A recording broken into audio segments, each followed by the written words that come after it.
Get back to the debt debate. President Obama sitting down with leaders from both sides of the aisle to try and hammer out a deal to avoid possible default. Two of the big sticking points, raising taxes versus cutting spending, of course. Our next guest has signaled a willingness to consider closing tax loopholes if the conditions are right.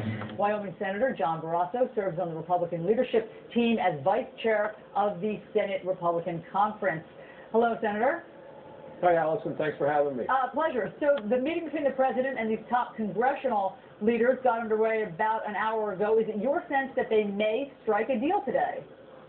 Well, they'll start talking about those sorts of things. I'm still looking to hear the details. Allison, in the next hour, I'm going to be sitting down with Mitch McConnell as well as Speaker Boehner to see what the president is offering and what the mix is going to be. Fundamentally, the people of this country are worried about jobs and getting back to work, and we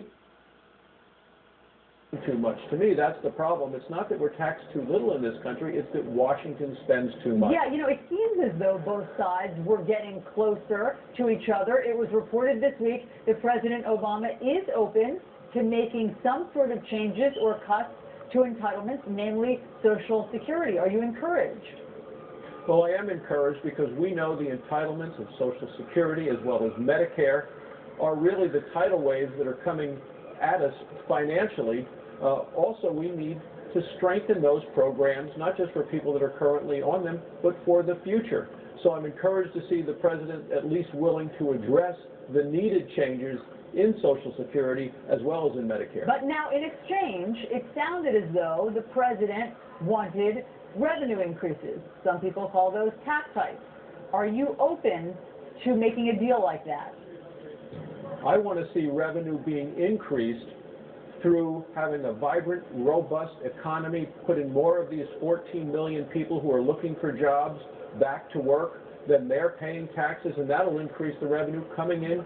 But all of these regulations coming out of Washington are making it harder and more expensive for the private sector to create jobs, and we need to make it easier and cheaper for the private sector to create jobs. So what about closing some tax loopholes that the president has talked about? Earlier today, Congressman Cantor was on Fox and Friends. I'll play for you what he said, in which he sounded open to that. Listen.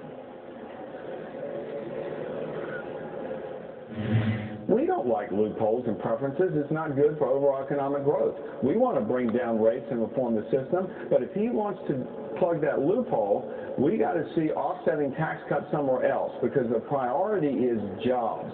It's about getting people back to work, and we're not for raising taxes, period. Are closing tax loopholes a good place to start? Well, they are if it's balanced with a lowering of overall tax rates. That's how you encourage job creation. Even Bill Clinton has said the corporate tax rates in this country are making us as a nation uncompetitive. We need to be competitive globally. So if you do lower tax rates and kind of cut out some of this underbrush and the number of these deductions that you talk about, I think that would be a good start in getting more people back to work. Senator Sen Barrasso, we shall see what comes.